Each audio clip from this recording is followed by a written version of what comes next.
Welcome back to the Finance Shark. It's no secret that you can make your money go further in real estate investing when compared to leaving it in a bank. And with the low interest rates, there's no better time than now to expand your property portfolio. So what can landlords do to drive up margins, reduce expenses, and improve cash flow? The answer is to cut costs. So in this video, we are going to tell you about 6 ways to decrease expenses on a rental property. The video is going to be amazing, so make sure you stick to the end. Before starting the video, be sure to smash the like button and subscribe to never miss out on any of our videos. You've heard the saying, a penny saved is a penny earned. There's no better place to focus that advice than on your rental business. You don't have to be super cheap to save a bundle of money on your rentals. Rather, adopting a conscious approach of minimizing both routine expenses and eliminating potential costs before they ever have a chance to occur can have a dramatic effect on the profitability of your rental. Let's get after it. Number 6. Upgrade to more energy-efficient appliances. It might seem like a smart move financially to fill your rental units with older appliances such as aging refrigerators, antique ovens, and past their prime washers and dryers, but it can be a wiser move to purchase new, energy-efficient appliances for your rentals. For one thing, better appliances can make your properties more appealing to tenants. For another thing, better appliances can mean considerably lower electric and utility bills. Home appliances often make up 13% of a home's energy costs. Installing appliances that use less electricity can help to shrink your costs considerably. Is this an area you can save? Number 5. Do work yourself. Many people get into the property business because they like and can renovate homes themselves.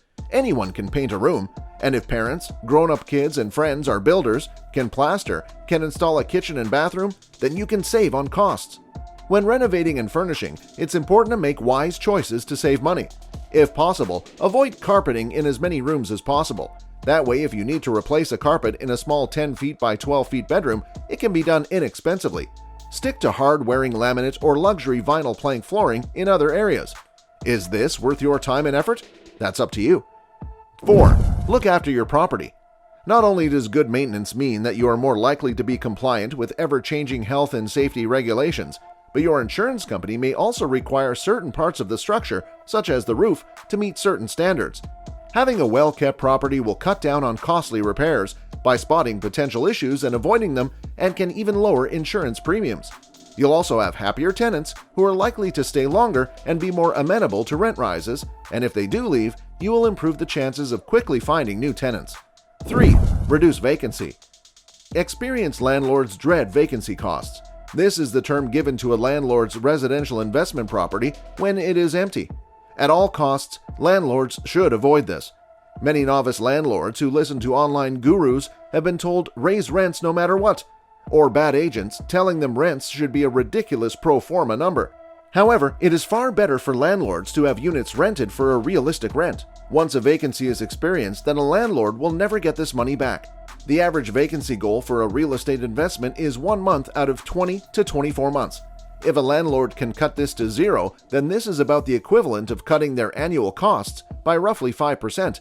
If you include commissions to your agent or other marketing expenses, this can be much higher. This can be an additional 1 month rent lost due to turnover. 2. Choose one paint. Picking one paint for all your properties is practical and saves both time and money. Since you ought to paint rental properties, a standard color and style is advised for everything. Using one paint for all properties means that whenever you need to repaint or touch up, you are good to go. If you have separate paints, you'll need to buy extra paint for each property, which may never be used for touch-ups and simply makes life harder. Search for deals from stores on paint and other materials. It's possible to pick up bargains and save yourself over 40% on materials. So when you see an unbeatable deal, stockpile. 1. Get insured. Being a landlord can be an expensive business, and if you haven't got the right insurance coverage, you'll have to foot the bill if things go wrong.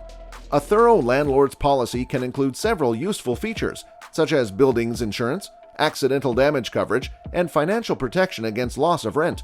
However, insurance is costly and oftentimes an unnecessary outlay. Raising your deductible may save some money, or shopping insurance carriers for better deals.